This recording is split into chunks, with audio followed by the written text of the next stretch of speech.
This is Bourbon and House. My name is Tristan. Welcome back. It's another beautiful day here in California, painfully beautiful. I hope wherever you are, you're enjoying some good weather as much as possible, hopefully with a good dram. Speaking of at least interesting drams, this is a 10-year-old Bunnahabhain bottled by Chieftains, which is a lesser known independent bottler. And I've really been looking forward to sharing this and reviewing it with you guys. More as a learning curve malt. And yeah, I'll get into that more at the end, but definitely a unique bottling. Again, Bunnahabhain, northernmost distillery on Isla, 10 years old, unpeated, aged in one sherry butt, cask number 466, number of bottles 778, so one of 778, distilled September 2001, bottled August 2012. I got this in late, I think 2016, from Healthy Spirits in San Francisco. Definitely check them out. They got some great single malts there. And yeah, first thing you guys probably noticed, as I did on the shelf, was the color, which just blew me away. Also, something about Chieftains, always naturally colored, naturally colored and unchill filtered. And for that reason, the color blew me away on this. You should never judge a single malt by its color, especially from Scotland, because they can legally add E150 caramel coloring. I briefly mentioned this before. However, with Chieftains, you know that there is no coloring added. They state it on the bottle.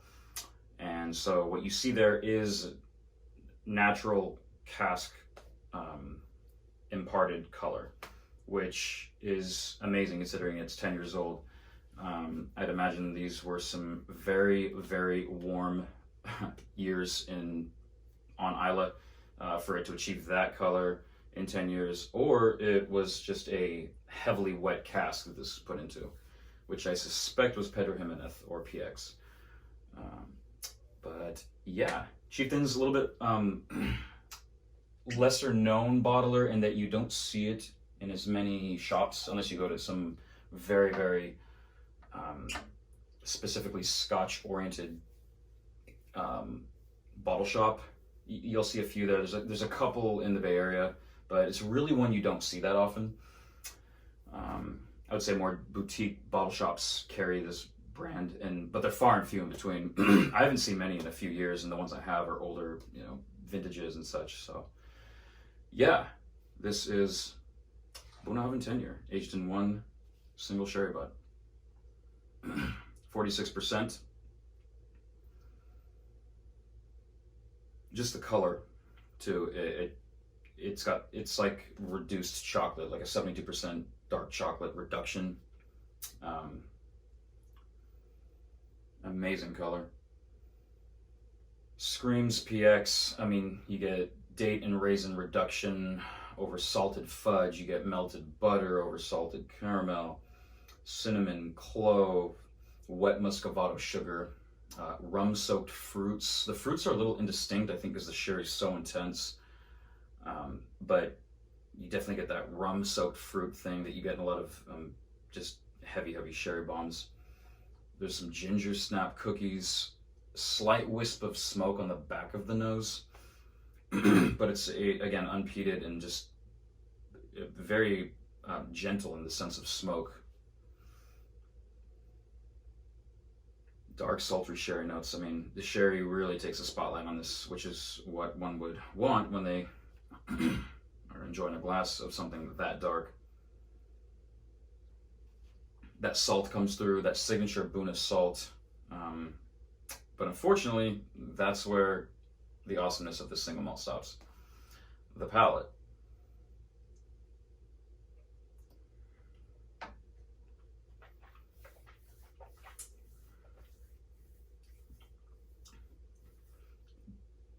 Immediately promising, but medium in body overall.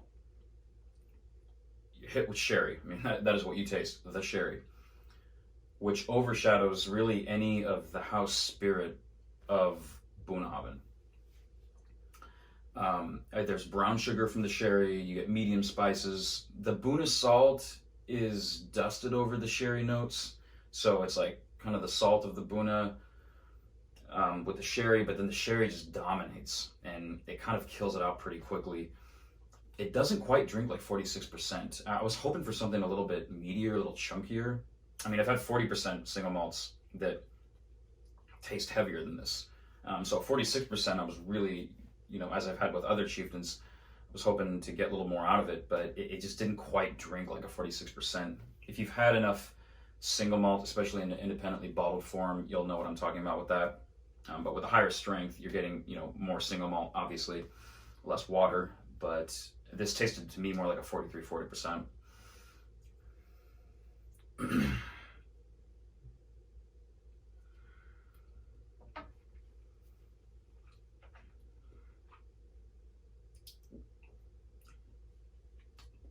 Yeah, just it gets a little hot on the back, almost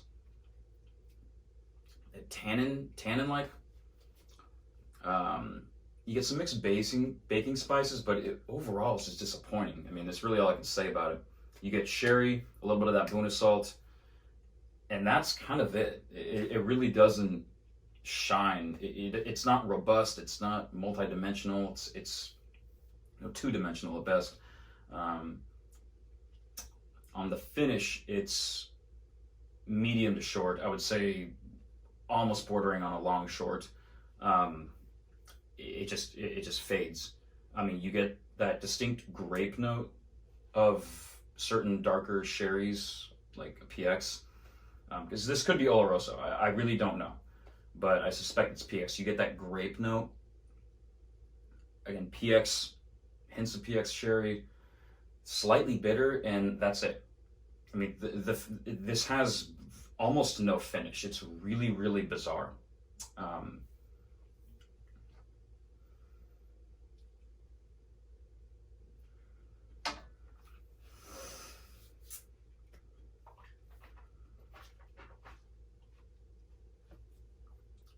Yeah, it's just,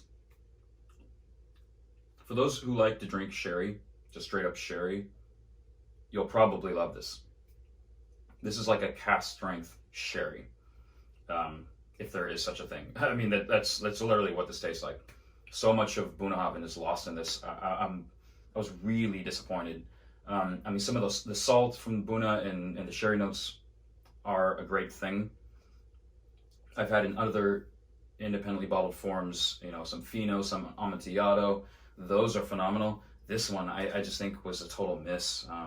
And visually, it's promising, but then in the glass, I had to have 3 or 4 glasses the first time I opened it, or more so over the first 2 weeks to really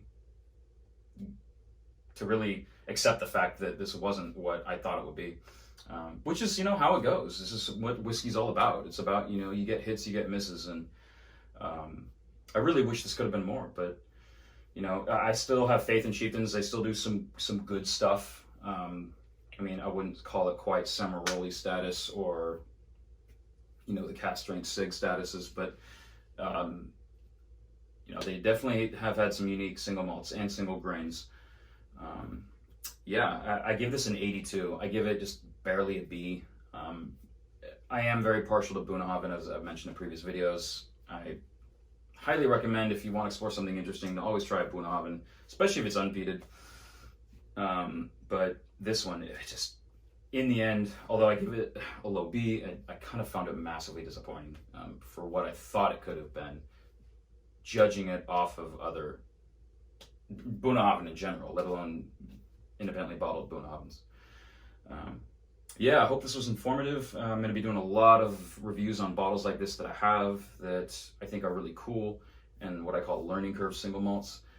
And yeah, this is just one of them that, was a total miss, but that's how it goes. Cheers.